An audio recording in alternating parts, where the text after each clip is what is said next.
Boa noite, Felipe. Boa tarde ainda, né? Boa noite, Léo Magalhães. Sejam bem-vindos a mais um oratório virtual. Orando com você e por você, eu e minha casa serviremos ao Senhor. Predicate super tecta, pregando o Evangelho sobre os telhados. É isso aí, Felipe. Quem me chamar de João pagará uma multa. É sua poetitude. Segundo o padre Gilson. Hoje estarei aqui só na companhia de vocês. Persson Ramos Araújo não pôde comparecer. Joaquim também não. Então hoje eu lerei poemas e comentarei poemas como coloquei no card e divulguei no meu perfil. A Alex Leila também entrou, a patroa. Vamos esperar o pessoal chegando aos poucos aí.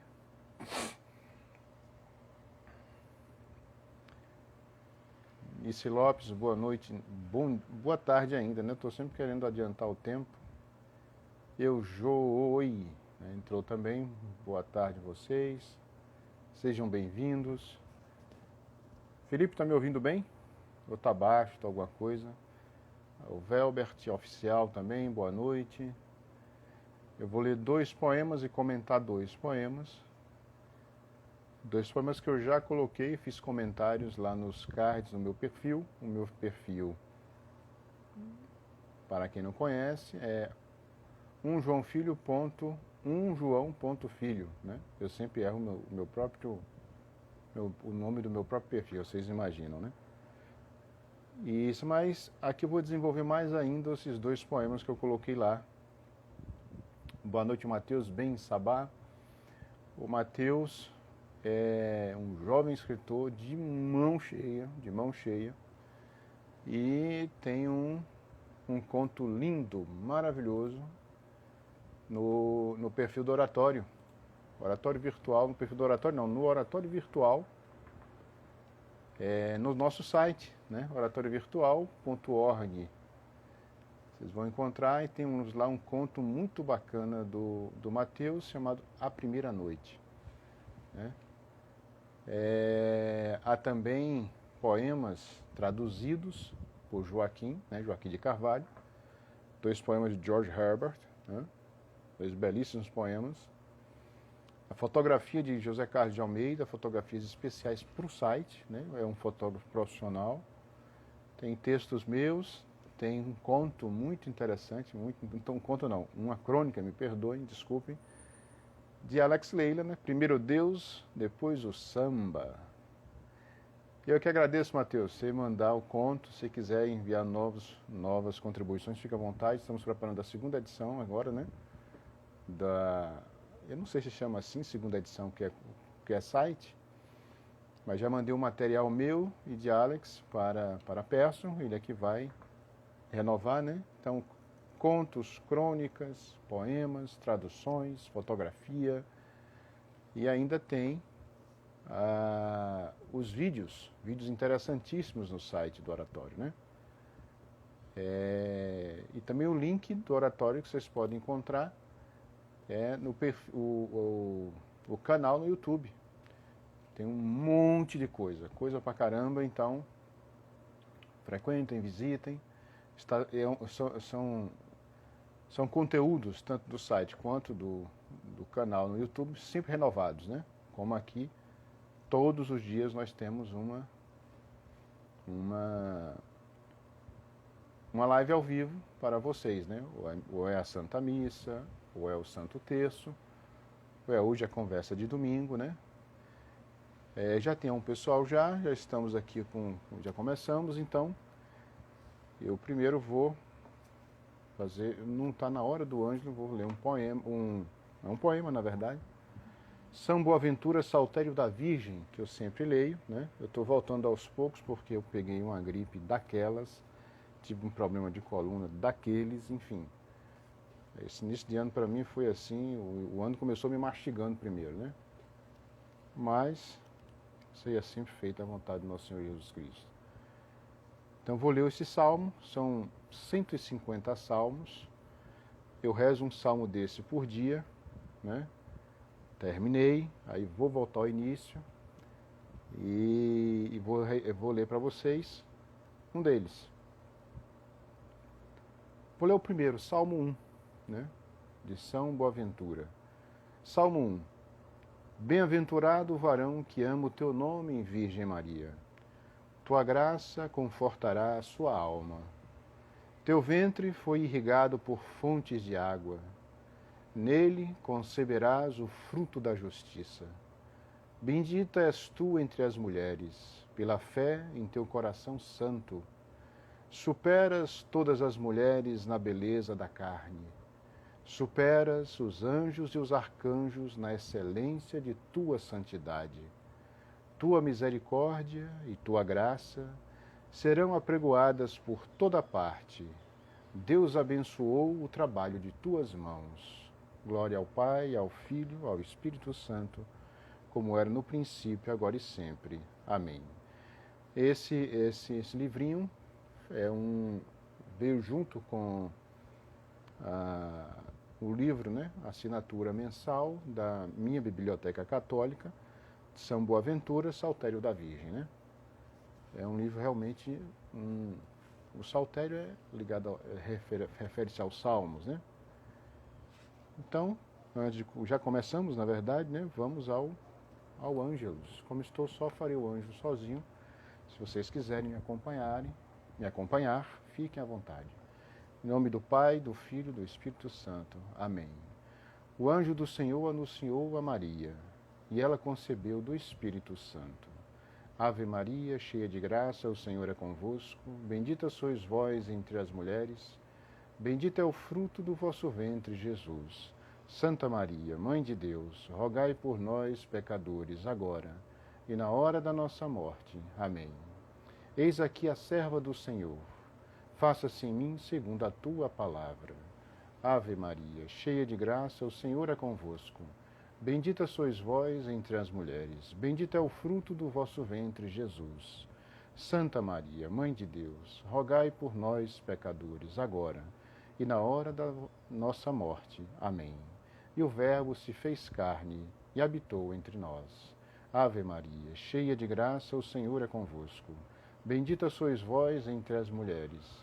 Bendito é o fruto do vosso ventre, Jesus. Santa Maria, Mãe de Deus, rogai por nós, pecadores, agora e na hora da nossa morte. Amém. Rogai por nós, Santa Mãe de Deus, para que sejamos dignos das promessas de Cristo. Amém. Em nome do Pai, do Filho e do Espírito Santo. Amém. Bem, então eu vou começar com o primeiro poema. Vocês já perceberam que minha voz está anasalada? Como diz, né? Minha voz já não é mais a mesma, minha voz está falhando. A voz está um pouco cansada e machucada por causa da gripe. Eu publiquei alguns poemas, tenho publicado alguns poemas com comentários no meu perfil. Como o Instagram permite apenas 10 cards, ali eu tenho que sintetizar ao máximo e de forma que o leitor não acostumado a ler poesia consiga ler com uma certa desenvoltura. Então é uma tentativa mesmo de uma certa pedagogia poética, digamos assim, né? Boa tarde, Judete. Boa tarde a todos que estão entrando. Boa tarde, Persson. Persson me deixou só, me abandonou hoje. É brincadeira, gente. Realmente ele não pôde participar aqui. Então, o primeiro poema é do Manuel Bandeira. Um poema chamado O Martelo, que é em verso livre, né? Não há métrica alguma. Mas tem esse barulhão aí de moto, é um filisteu subindo a ladeira numa moto com a descarga sem o miolo, né? Típico de Salvador. Mas antes de ler o poema, é um poema que não é metrificado, mas ele tem uma sonoridade muito grande, o verso livre, né? O próprio Manuel Bandeira falava isso já nos anos 50. Lembrando que Manuel Bandeira nasce em 1886 e morre em 1968, aos 82 anos. E ele dizia assim, que com o surgimento do verso livre, houve realmente um excesso de todo mundo pode fazer o que bem entendia, né? Porque assim, ó, o Davi Arilu dizendo, a carroça do... Exatamente, Davi, a carroça dos filisteus aí, ó.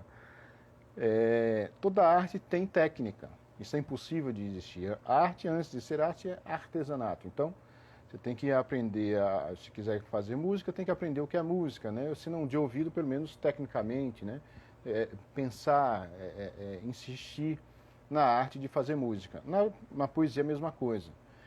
Com o advento do verso livre, tem uma grande abertura dentro da própria poesia. Só que, ao mesmo tempo, gerou uma coisa que depois, como eu disse, o Bandeira até reclama disso, né? Todo mundo podia fazer, todo mundo pode fazer. Ah, não, basta anotar uns negócios lá, desencontrado, e a poesia. E aí está aqui a poesia da chamada grande arte, que a poesia é a linguagem mais alta, é o ápice da linguagem humana, né? Estou falando dos seus melhores momentos, estou falando de Shakespeare, de Camões, né? De Dante Alighieri, né? De Carlos Drummond de Andrade, de Manuel Bandeira. Cada um, nas suas especificidades, elevaram a língua, né? Elevaram a língua.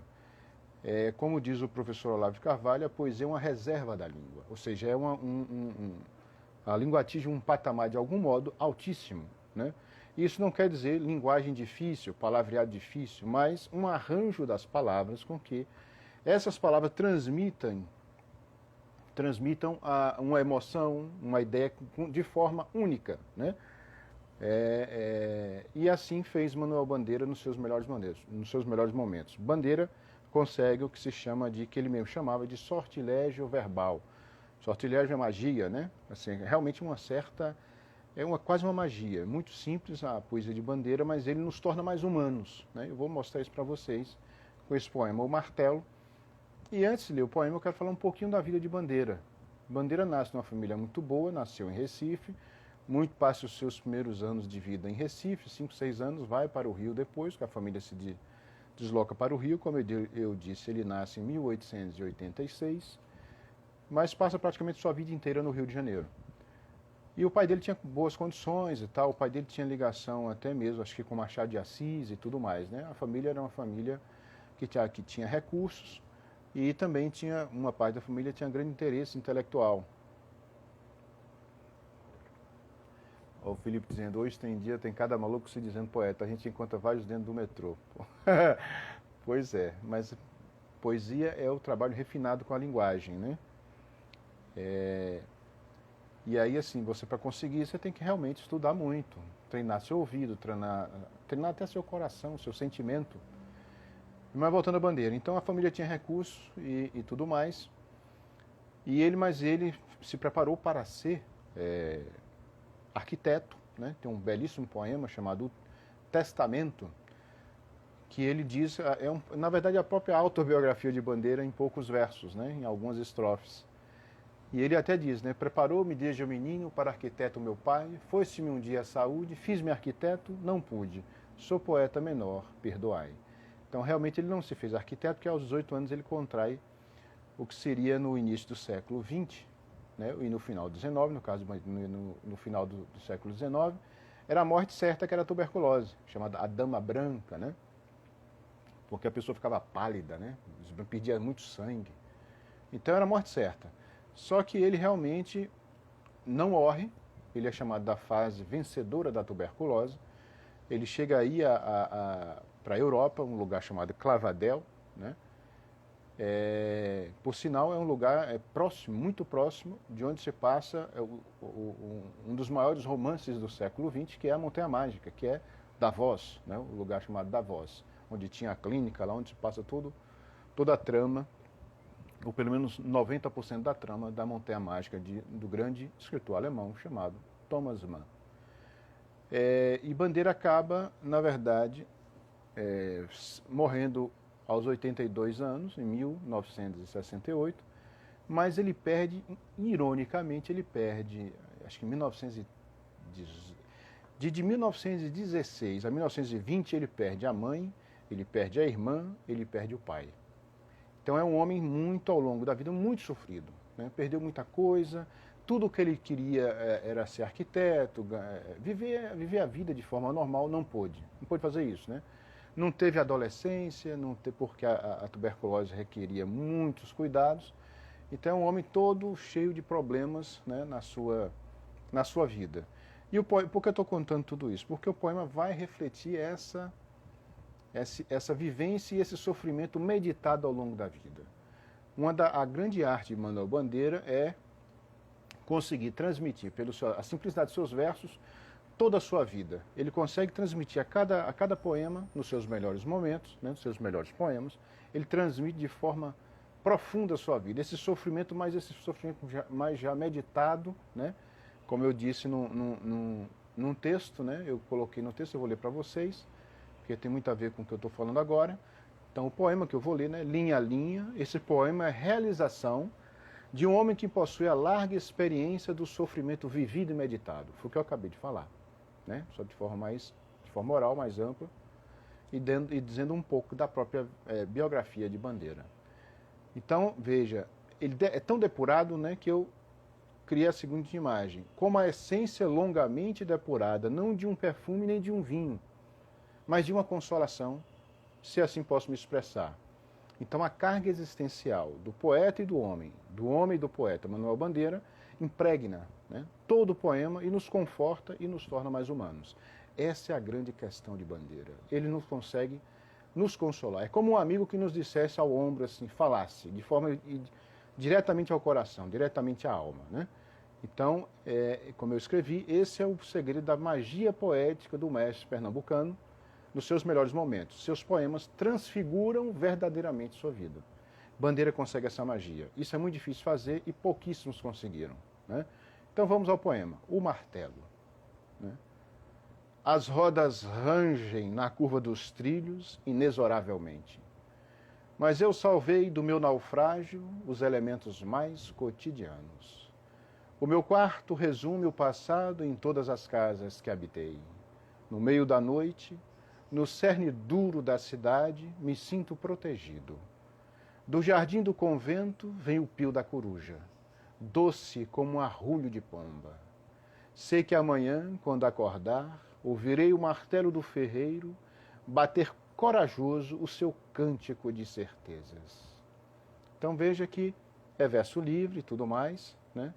A pessoa que, o leitor de poesia, normalmente não precisa saber de métrica, nada disso, mas é bom que ele eduque a sua sensibilidade com leitura de poesia, com leitura dos clássicos, com leitura dos melhores da língua. Então veja, o primeiro verso, né, ele usa aqui um recurso que é comum na poesia, que é a aliteração. A aliteração é a repetição de um fonema, né?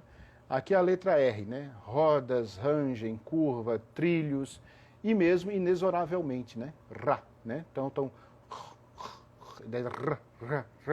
isso faz com que a gente escute, parece que o trem está passando, né? As rodas rangem na curva dos trilhos inexoravelmente. Inexorável é implacável, né? De forma indiferente, dura, né? Então o trem está passando e a gente parece escutar, né? De forma... Só que esses dois primeiros versos, no texto que eu escrevi, eu acabei comparando também, que os dois primeiros versos, e os dois últimos, né?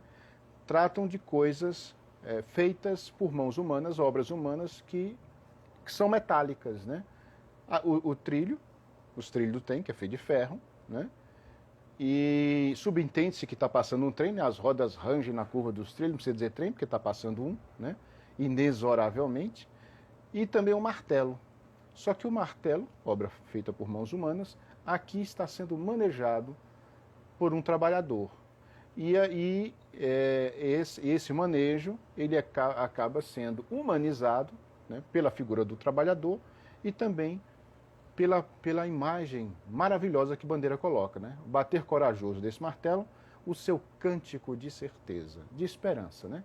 Então lembra também que é uma esperança que é laboriosa, muito trabalho, custosa, tem suor, né? A esperança é uma virtude conquistada a duras penas, né? Pode-se ler assim também.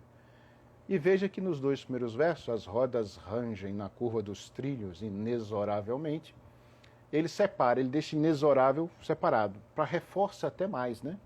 Então, se ele colocasse tudo de vez, talvez não tivesse a mesma força, não só plástica, mas também sonora, né? As rodas rangem na curva dos trilhos inexoravelmente. Mas aí ele destaca, né? As rodas rangem na curva dos trilhos inexoravelmente. A palavra pesa por estar só, né? E aí, na sequência, ele coloca esses dois versos que são de uma beleza, uma profundidade e uma suavidade incríveis, né? Mas eu salvei do meu naufrágio os elementos mais cotidianos. Aí vocês pensem, por exemplo, na pequena biografia resumida que eu disse aí de Manuel Bandeira, né? Um homem que sofreu muito, teve tudo interditado por causa dessa doença, a tuberculose, que, como eu falei, no início do século, final do século XIX, início do XX, era morte praticamente certa, muitos morreram, muitos escritores, né? No meio romântico brasileiro é uma coisa comum. O sujeito chegava com 20 anos e morria, 21, 22 anos e morria. Mas ele diz, mas eu salvei do meu naufrágio, de todos esses desastres, de tudo isso, os elementos mais cotidianos. E aí eu escrevi o seguinte, né? Como eu disse, né? Depois desses dois primeiros versos ásperos, né? As rodas rangem na curva dos trilhos inexoravelmente, né? São ásperos tanto sonora e também na imagem, né? Imageticamente. Aí, como eu disse, vem essa pérola suave, repleta de agradecimento por ter sobrevivido, né? Mas eu salvei do meu naufrágio os elementos mais cotidianos. Veja que aí eu mesmo coloquei no texto que eu escrevi, lá no meu perfil, mas ser grato por ter sobrevivido a quê? Né? E aí pode-se fazer essa leitura, porque o poema não fica só fechado à poesia, à vida de Manuel Bandeira. Um poema dessa estatura, dessa beleza, ele ganha um sentido simbólico. Então, todos nós podemos ler o poema e comparar com as nossas vidas, né? Fazer uma leitura assim, né? Então eu coloquei lá, né? Mas ser grato por ter sobrevivido a quê?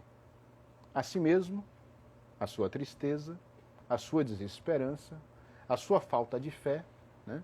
A sua baixa autoestima, etc, etc. Tudo isso faz relação com Bandeira? Faz, mas faz relação com nós também, né? Então, quem é que nunca passou, quem não, se você está hoje vivo, vendo esta live, ou que poderá vir a ver esta live, somos sobreviventes a nós mesmos, né? Todos nós, na verdade, né? A nossa falta de fé, a nossa tristeza, quem é que nunca ficou triste? Quem é que nunca duvidou, né? Só não duvida o verdadeiro ateu, né? O ateu é que não duvida da sua própria descrença, né? Mas nós, pobres mortais católicos, nós duvidamos sim, mas não nos aferramos à nossa dúvida, né? O Cristo não deixa que isso aconteça e uma vida voltada, uma vida de oração, uma vida sacramental, você busca e essa falta de fé vai sumindo aos poucos, né? A gente vacila aqui, vacila ali, mas há uma esperança maior, com a fé, o núcleo, né? O cerne duro da fé não se desfaz. Então nós todos passamos, né? Tivemos momentos de desesperança, de desespero, né? De baixa autoestima, né? Nos sentimos ruins muitas vezes, né? E como eu disse, somos os piores juízes de nós mesmos. E realmente somos, né? Porque nossa balança moral ela é desequilibrada, né? Um dia nós somos um semideus, no outro dia somos um rato, né? É o tempo todo. Nós mesmos, fechados em nós mesmos, não conseguimos moralmente, espiritualmente nos equilibrarmos, né? Então, como eu escrevi, o verdadeiro juiz que tudo equilibra está acima de nós, né? Enquanto não, por isso que eu diria um grande filósofo espanhol, Julián Marías, que a vida é metafísica, ou seja, ela não está presa no próprio humano, ela está acima e se resolve fora de si, né? É com Deus, em direção ao Cristo. Então veja, e aí ele também fala nesses versos, mas eu salvei do meu naufrágio os elementos mais cotidianos, né? Veja, o textinho que eu escrevi, eu vou lendo, né? Foi o verso que escrevi, e eu vou comentando. Desse naufrágio existencial que todos passam, todo mundo passa, né? Eu estou lendo talvez a 5ª ou 6ª biografia de Padre Pio, São Padre Pio de Petrolina, né? Quem nunca ouviu falar, procure, quem já ouviu falar sabe do que eu estou falando, que é um super santo, né? E em muitos momentos ele duvidava de que ele estava no caminho certo. Ele mesmo. E Padre Pio já com 40 e poucos anos e com comprovações de bilocação, de milagres, né? É impressionante. E ele mesmo não, ele sentia dúvidas. Ele falou assim, eu não estou agradando a Deus a contento. Eu sou um pecador. Imagine Padre Pio, né? Então, isso também é um tipo de naufrágio. E todos nós passamos, né? Esse naufrágio existencial. E eu coloco, né? Eu falo naufrágio porque está no verso, está lá, né? Mas eu salvei do meu naufrágio os elementos mais cotidianos. E aí sim é uma liberdade poética você colocar num poema que ele está falando, né? Veja, o poema é um poema, como eu disse, é de um homem já vivido, que meditou seu sofrimento, meditou sua tristeza, meditou seu naufrágio existencial ao longo da vida, mas mesmo assim ele agradece por estar vivo. Todo poema, verso a verso, linha a linha, transmite isso, né? É uma pessoa que está, digamos, gratificada. Eu ia dizer satisfeita, mas não é uma boa palavra. É gratificada por estar vivo e ter vivido tudo isso, né? E aí ele está escrevendo o poema, estou partindo do poema, ele está escrevendo o poema num determinado momento dentro do quarto dele. No meu quarto resume o passado em todas as casas que habitei, né? Veja, é como se esse quarto... Bandeira viveu a vida inteira ali em pequenos quartos de hotel, ou então de hotel não, de apartamentos muito simples, né? Se vocês quiserem dar uma olhadinha na vida de Bandeira, imagens dele ainda vivo, procurem O Poeta do Castelo, é um pequeno filme da década de 60, de Joaquim Pedro de Andrade. O Poeta do Castelo, Joaquim Pedro de Andrade. Vocês vão ver ele lá esquentando o leitinho dele, tomando o cafezinho, comendo pão. Tudo muito simples, viveu a partir da morte do pai, que ainda tinha alguma condição, ele realmente foi viver uma vida espartana, né? Uma vida de pobre mesmo, né? É um dos maiores poetas da língua portuguesa e foi viver uma vida de pobre, né? Não tinha grandes condições financeiras, pouquíssimas na verdade, né? Falar nisso, uma pausa rápida, olha o que o Bandeira diz, tem uma coisa da biografia, né? Para vocês terem uma ideia. Como eu disse, é um dos maiores poetas da língua portuguesa, mas não tem mimimi, não tem choradeira, né? Hoje a gente sentiu qualquer coisa que impeça pequenos desagrados na nossa vida, a gente começa logo a fazer uma tempestade em copo d'água, chorar, reclamar, né? Mas veja isso é em 1937, ele está com 51 anos, já é Manuel Bandeira. Já é considerado por grandes nomes da literatura do Brasil e fora do Brasil como Manuel Bandeira, né? E aí ele recebe o prêmio da Sociedade Filipe de Oliveira, um prêmio da época. Ele recebeu pelo conjunto da obra, ou seja, ele é reconhecido como grande poeta, né? E ele recebeu 5.000 cruzeiros. Eu não sei quanto é isso na época, mas vamos dizer que fosse hoje 5.000 reais, né? O que lhe dá o primeiro lucro material com a poesia. O primeiro lucro material com a poesia. E aí o próprio Bandeira escreve mais tarde, né? Parece incrível, mas é verdade. Aos 51 anos, nunca eu vira até aquela data tanto dinheiro em minha mão. Imagina, né? Um dos maiores poetas da língua era um sujeito muito pobre, né? Mas nada disso impediu que ele escrevesse essa grande obra que ele escreveu. Mas voltando à questão, então, aqui do naufrágio, né? Que todos nós passamos, esses vários exemplos que eu dei. E eu escrevi o seguinte: desse naufrágio existencial, o eu lírico, né? Aqui usando esse termo que é da teoria, né? Porque não é bom confundir, ficar o tempo todo, o poeta escreveu Manuel Bandeira, o poema Manuel Bandeira. Quando você vai escrever um texto ensaístico, você tem que fazer essa dissociação, porque ali é o eu lírico, porque já alcança, principalmente num poema desse, como esse, já alcançou ali uma dimensão simbólica. O eu lírico soube enxergar e saborear as grandezas do mínimo, a grandeza das pequenas coisas, né? E aqui eu coloquei, e por que não pensar em coisas como um copo d'água, uma fruta, um verso, o olhar de uma criança, a memória enquanto memória, os simples atos de lembrar, o silêncio atencioso com a pessoa que você ama. Veja, eu coloquei coisas... alguém pode contestar. Você está sendo muito poeta, né? Um copo d'água e tal. Vocês não imaginam O quanto, claro, vocês imaginam, mas digamos que não imaginassem. O quanto é custoso um copo d'água para uma civilização. É aquela velha história que eu conto sempre, a historinha do pão. Vamos pensar na história do copo, né? Até chegar essa forma para nós, né? Aqui está um copo d'água, essa forma tranquila que todo mundo acha que é dono da forma do copo, né? É um direito nosso, nós achamos, mas isso é uma conquista civilizacional, né?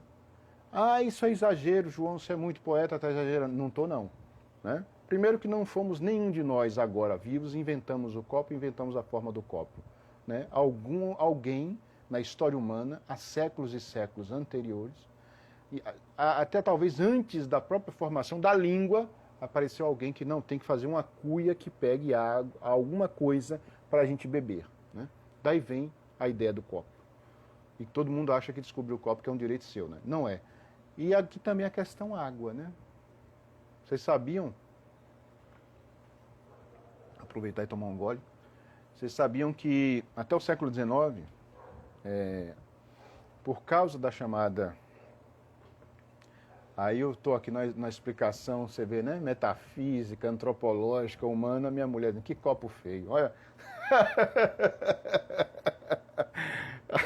É um copo simples, né? Tinha que ser um copo todo torneado, né, irmão? Então, coisas de casal. Mas vejam, eu até perdi o passar da coisa. Eu estava falando, sim, na questão da água. Vocês sabiam que com a peste negra, né, a peste bubônica, que varreu a Europa, foi um negócio terrível, né? E que dizem, começou na China, na Ásia, em algum ponto lá, são os pesquisadores que dizem. E varreu, talvez tenha morrido mais da metade da população europeia naquele momento, né? Isso é 1400, 1500, 1600, né, e tal. E aí as pessoas tinham medo de beber água, porque achavam que ia pegar a doença. Então bebiam vinho, bebia chá e tal, mas evitava pouca água. As pessoas começaram a beber água a final do século XVIII, início de XIX, até o século XIX, as pessoas começaram se você entrava num bar ou numa taberna, né, e pedia água, o pessoal vissem uma pessoa bebendo água, era motivo de piada, de brincadeira, era. E é por isso que tem nomes, drink water, né, em inglês, é bebedor de água, né, bevilacqua em italiano e assim por diante. É daí que vem os nomes, esses nomes, né, que viraram nome de família, os caras bebiam água, vocês imaginam, né, a história humana. Então, assim, um copo d'água, uma fruta, né, aqui a gente pode pensar, cada exemplo que eu dei, a gente pode pensar isso, uma fruta, por exemplo, né, uma vez eu estava conversando isso com o Perso, né, a gente tem muitas essas conversas, assim, você imagina o tanto até descobrir que uma maçã não matava, né, não, aquela fruta ali não mata, aquela é boa para alimentar, aquela não é, né. Eu estou falando, claro, que é ainda no período histórico, né? Na pré-história ainda, né? Mas até descobrir, muita gente morreu, né? Então vocês vejam que tudo isso são ganhos civilizacionais. Por isso que eu digo que a civilização nos protege, né? De algum modo. Né? E é também um perigo porque nós nos tornamos também muito moles, né? Tudo nos afeta, entramos em depressão, né? Tudo é obstáculo para a gente, né? Vivemos uma sociedade do mimimi, né?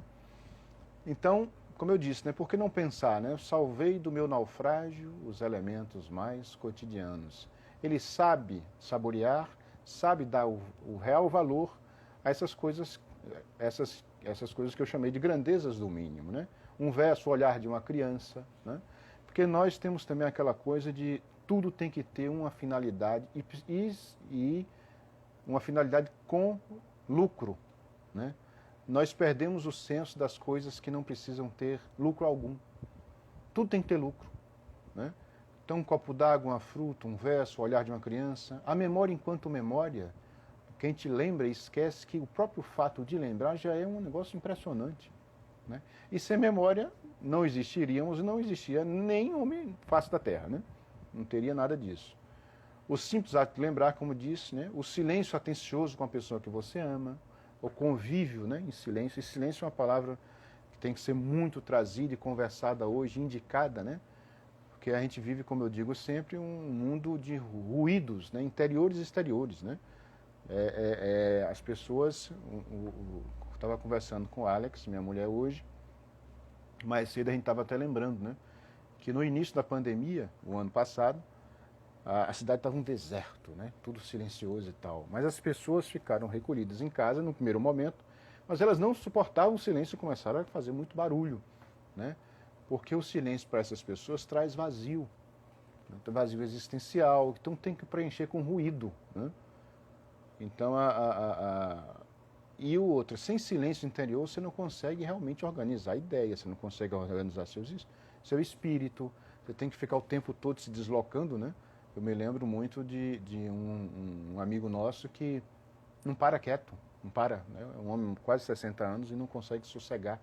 Aí você veja que ele realmente não consegue ficar em casa direito, está sempre fazendo alguma coisa, sempre se ocupando, mas de forma vazia, né? É o que eu chamo de velocidade vazia. Então, o silêncio, sem silêncio não há contemplação, né? Você não consegue assentar o seu espírito para observar direito, enxergar as coisas, né? Então, de novo, cai muito bem o que eu acabei de falar, porque este verso, mas eu salvei do meu naufrágio os elementos mais cotidianos. É para desacelerar nosso coração dessa velocidade vazia em que vivemos, né? Foi o que eu anotei. E dando seguimento ao poema, né? Veja que ele diz, né? No meio da noite, no cerne duro da cidade, me sinto protegido. Bom, é uma cidade grande, uma metrópole, ele está escrevendo isso no Rio de Janeiro. Já é o Rio de Janeiro, né? Ele escreve isso a partir da década de 30. Então já não é uma cidade qualquer, muito barulhenta, é uma cidade difícil de se viver, né? Hoje, se é difícil, hoje é claro que é 1000 vezes mais difícil, acumulou muita gente e tudo mais, todas as tragédias do Rio, de São Paulo, todas as dificuldades de uma cidade grande. Mas mesmo assim, no meio da noite, né, que assusta, no cerne duro, no centro, né, no centro duro da cidade, mesmo assim, mesmo com tudo isso, com toda essa coisa gigantesca e difícil de uma metrópole, ele se sente protegido, né? Veja, todo o poema indica isso que eu falei, né? É um sofrimento ao longo da vida meditado, a vivência do sofrimento meditada, né? É a aceitação da própria vida, das suas próprias tragédias, do seu próprio naufrágio, só que agora desse naufrágio ele retira as coisas mais elementares, ele sabe saborear a grandeza do mínimo da vida, né? Então, mesmo assim, no centro duro da cidade, me sinto protegido. Do jardim do convento vem o pio da coruja. Perfeito, ó. Rita Passos Lemos está dizendo, no silêncio é quando conseguimos nos ouvir. É exatamente isso. E quando nós conseguimos nos ouvir, você começa a meditar sobre a própria vida, né?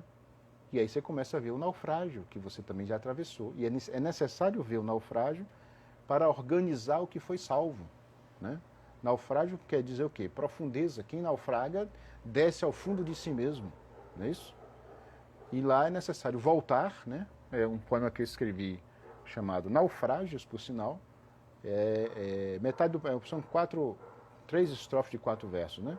Metade conta do naufrágio, né? E metade conta da solução.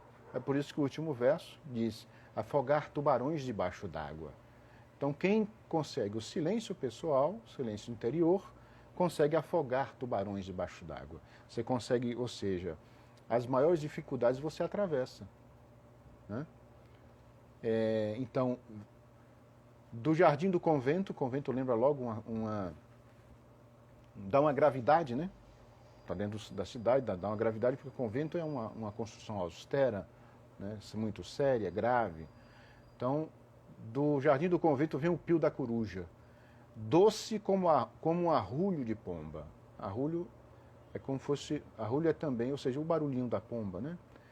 Veja, pio de coruja é um negócio tétrico, é horrível, na verdade, né? Esse negócio dos ecoxiitas, né? Não, a coruja é coisa... Não, nós tivemos corujas imensas aqui no fundo de casa, e a coruja tem o pio de rasga-mortalha. É um negócio muito desagradável, não dá para dormir com isso perto. Então, mesmo assim, essa coisa terrível que é um pio de coruja, né? E que na memória popular traz coisas agorentas, né? O poeta aqui já não vê como coisa agorenta, coisa negativa. Ele vê como um doce, como um arrulho de pomba. Ou seja, Um homem desse conseguiu transformar todas seus naufrágios em coisa positiva. Só que ele sofreu muito, não foi aquela coisa de autoajuda simples e tal, sofreu muito. Aqui ele escreve esse poema com mais de 50 anos de idade, né? É tanto que está no livro chamado Lira dos 50 anos, né? E aí ele consegue, doce como a rua de pomba, ele consegue essa transformação. E aí, finalizando o poema, sei que amanhã, veja, há uma esperança, há um sentido.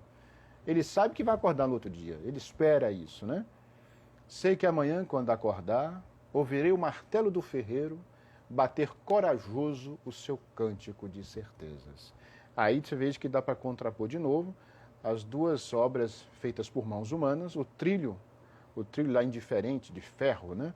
A roda rangendo inexoravelmente, agora como se fosse a dureza da vida, e aqui a dureza já trabalhada na esperança, né? O martelo do ferreiro vai bater corajoso o seu cântico de certezas. Então é isso, esse é o primeiro poema. Vamos agora para o segundo poema, né? Se vocês quiserem fazer alguma pergunta, eu vou ler o poema de bandeira novamente, só para fechar, né? Podem fazer a pergunta aqui pelos comentários aí, pelo chat, né? O martelo. As rodas rangem na curva dos trilhos inexoravelmente. Mas eu salvei do meu naufrágio os elementos mais cotidianos. O meu quarto resume o passado em todas as casas que habitei. No meio da noite, no cerne duro da cidade, me sinto protegido. Do jardim do convento vem o pio da coruja, doce como arrulho de pomba.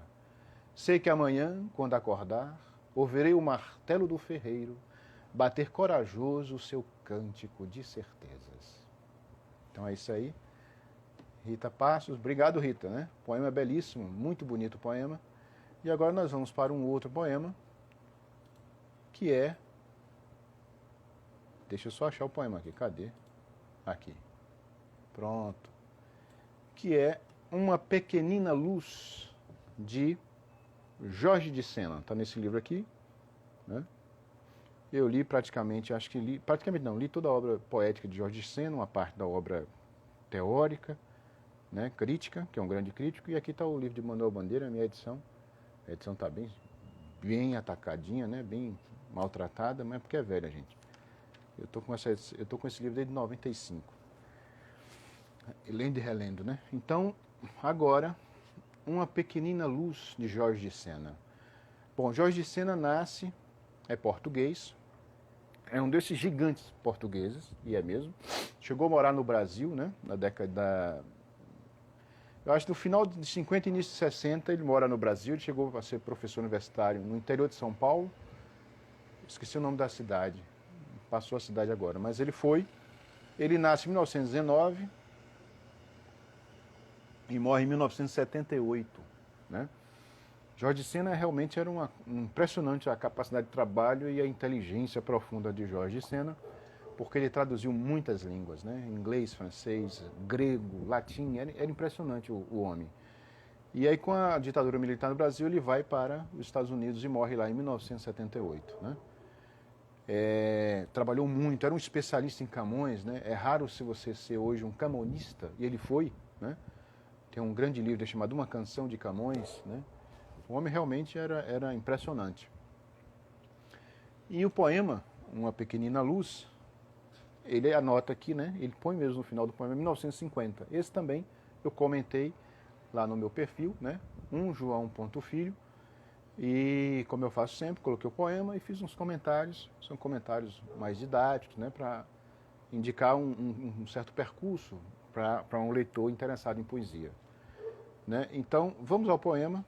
Mas antes, né, Jorge de Sena também era contista, romancista. Jorge é um negócio, era impressionante mesmo. A obra é muito grande, né? Uma capacidade de trabalho muito boa, né? Não é só grandeza, não, mas qualidade também.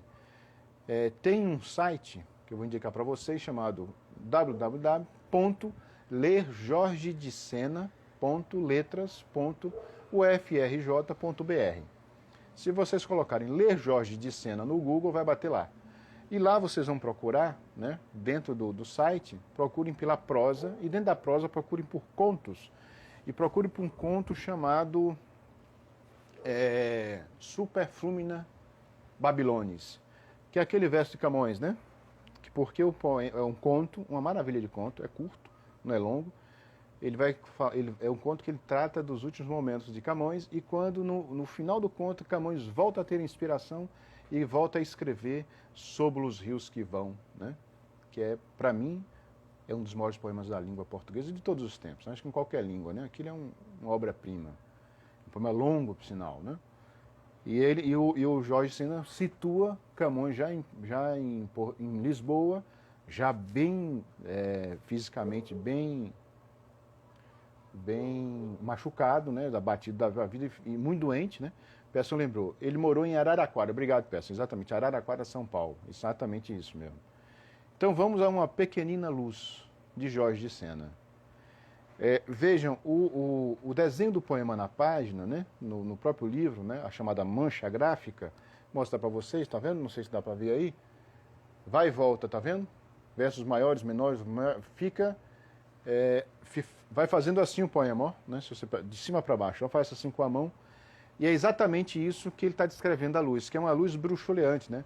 Bruxuleante é que oscila, né, que tremeluz. E o poema aí, essa é uma das formas é um dos modos de perceber a forma de uma obra de arte. Você olhar a forma interna, o desenho interno. E aqui ele vai fazer isso, né? Eu sempre gosto de mostrar o desenho da obra, porque fica mais fácil do leitor ou do espectador captar, né? Uma pequenina luz. Eu vou ler o poema e depois comento todo.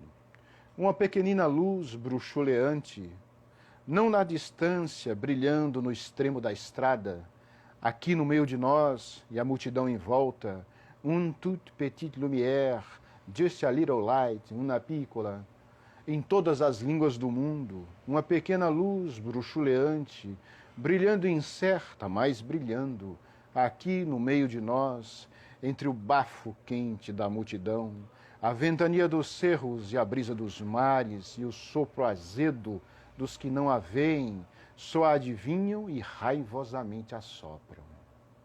Uma pequena luz que vacila exata, que bruxuleia firme, que não ilumina, apenas brilha. Chamaram-lhe voz, ouviram-na e é muda.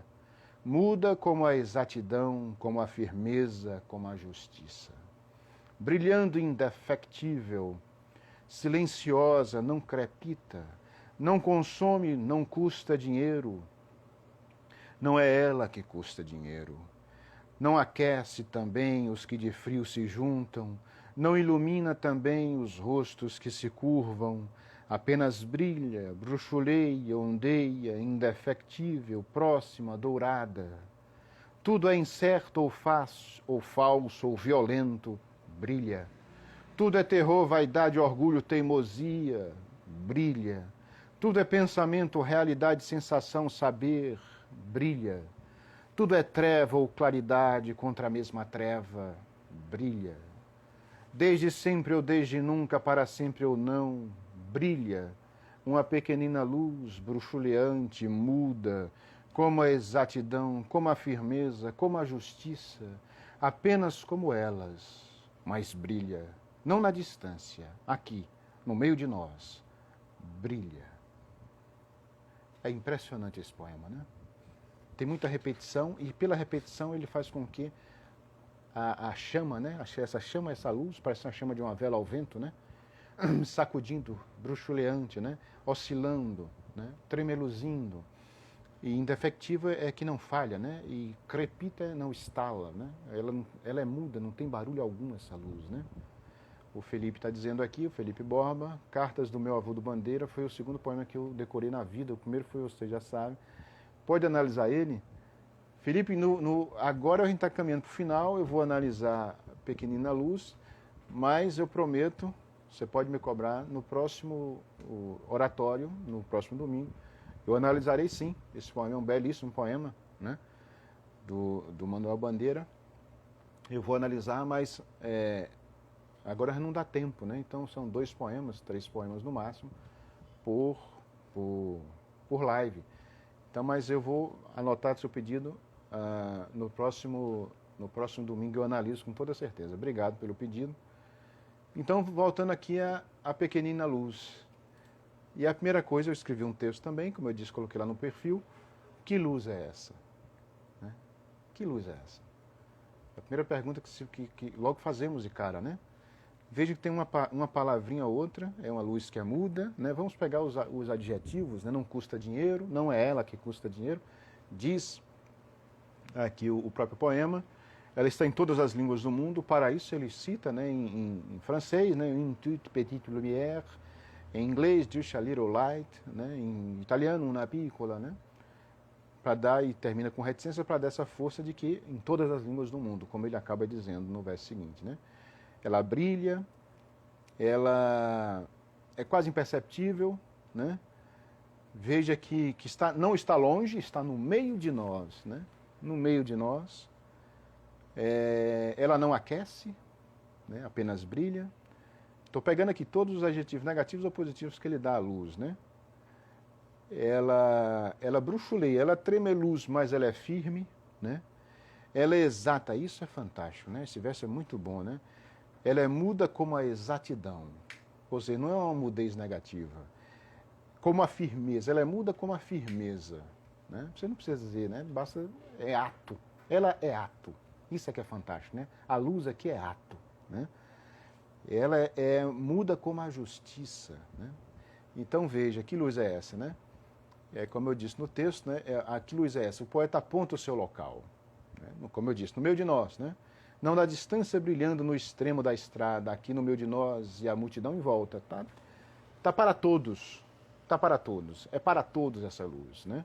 Só não vê quem não quer, porque ela diz que essa mesma, né, brilhando incerta, que é bruxuleante, mas brilhando no meio de nós, entre o bafo quente da multidão, a ventania dos cerros e a brisa dos mares, né, e o soprazeiro dos que não a veem, só adivinham, e mesmo adivinhando, raivosamente sopram, querendo apagá-la, né? Então é uma luz que volta a perguntar, que luz é essa? Né? Veja aqui que ele cita natureza e sociedade, né? A sociedade é visível, né? O soprazeiro dos que não a veem, a multidão, né? As pessoas, aquelas pessoas raivosas, as pessoas, enfim, que vão contra a própria realidade. Porque, vou dizer logo que luz é essa. A luz de novo, né? Eu aqui coloquei, de novo, que luz é essa? Indesejada, mas brilhante, combatida, mas firme, apesar de sua pequenez, que ela é pequena, né? O eu lírico descreve de modo terrível o entorno interno e externo da condição humana que percebe, aceita ou ignora, como eu acabei de dizer, essa luz, né? Tudo é incerto, falso, violento, né? A própria condição humana é isso, né? Não apenas o entorno, né? Tudo é terror, vaidade, orgulho, teimosia, né? E as pessoas falam, eu não sou vaidoso, eu não sou orgulhoso. Todos somos, todos somos. E quanto mais, né, como uma imagem muito bela que Padre Justo me mostrou uma vez, quanto mais você se aproxima da luz, mais você vê seu interior. E para ver seu interior, voltemos ao poema de Bandeira, é necessário silêncio, né? É necessário silêncio para perceber. Às vezes, temos a imagem bonita de Padre Justo, foi o seguinte, se pegarmos um livro, né, estamos aqui na meia luz, não percebemos. Se levarmos a janela ou a luz bem visível, a gente vai enxergar todos os defeitos e acertos do livro, não é isso? Então, quanto mais nos aproximamos da luz, e luz, para Padre Gil estava dizendo, é o Cristo. Não é exatamente essa luz aqui. Pode se ler assim também, mas não é o Cristo essa luz aqui, né? Vou voltar e explicar o que é. Então veja, tudo é treva ou claridade contra a mesma treva. É o que ele está falando aqui, né? Ele diz isso num verso, né? Tudo é treva ou claridade contra a mesma treva. Mesmo assim a luz brilha, né? Ou seja, aí a explicação que eu dei no textinho que eu publiquei lá no meu perfil. Ou seja, a escuridão é uma constante da realidade, de acordo com o eu lírico, né? Aqui ele está tendo um olhar bem pessimista em determinado ponto, porque a luz continua viva lá e brilhando. O verso que está no meio dessa descrição terrível é uma luzinha também, que esse verso que eu vou ler para você realmente é uma luz. Tudo é pensamento, realidade, sensação, saber. E daí esse verso pode indicar, como indica, uma das chaves de leitura para o poema, né? Então veja, esse verso que eu acabei de chamar a atenção, ele está descrevendo tudo o entorno, né? Vaidade, orgulho, tudo é terror, tudo é isso, é ruim. Mas esse verso, ele diz que não, né? Tudo é pensamento, realidade, sensação, saber. Então, tá entrando em contradição? Não. Né? Ele está apenas contrapondo aspectos da mesma realidade que vivemos e que a luz está mostrando, né?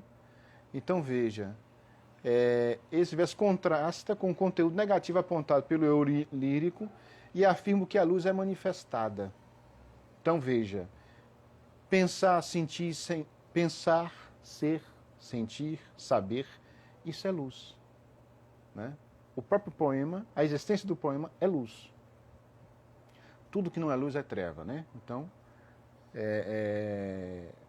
Então veja, assim eu anotei também. Assim, essa luz, ela pode ser lida.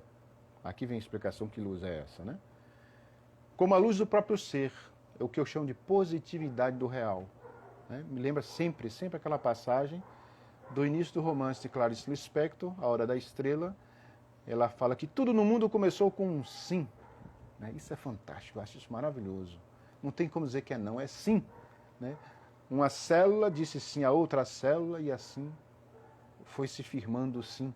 Porque a vida é sim, pode ser triste, podemos ser orgulhosos, mas a vida é positiva. A realidade é positiva, não é isso? Então é aqui que a luz está. Aqui foi uma muriçoca que acabou de passar aqui. A minha plateia, a muriçoca também é minha plateia, né? Então veja, né? Assim ela pode ser lida como a luz do próprio ser, no sentido fenomênico, ou seja, tudo que aparece é fenômeno, né? Uma criança, uma flor, né? Uma nova estrela, né? um novo peixe, né? A luz interior também, né? Ela pode ser lida como o Rita colocou aqui, né?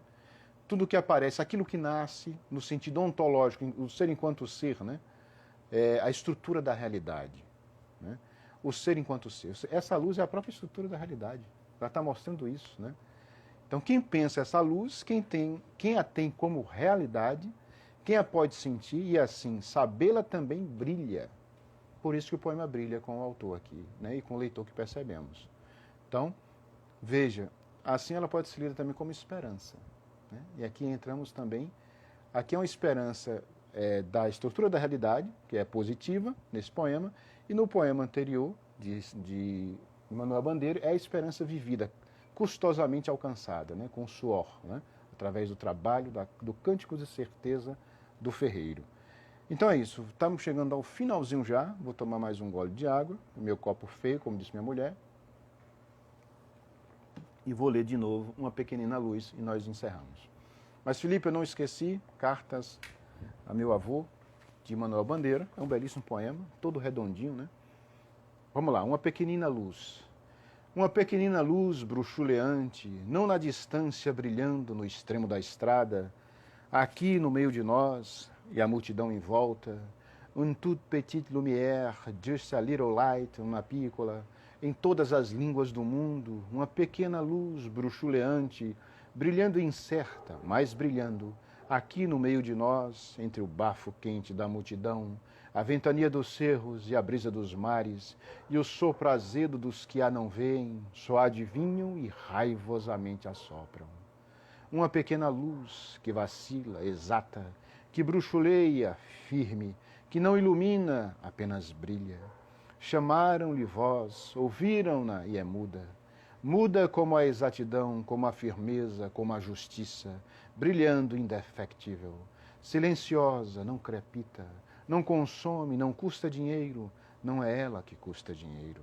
Não aquece também os que de frio se juntam, não ilumina também os rostos que se curvam, apenas brilha, bruxuleia, ondeia, indefectível, próxima, dourada.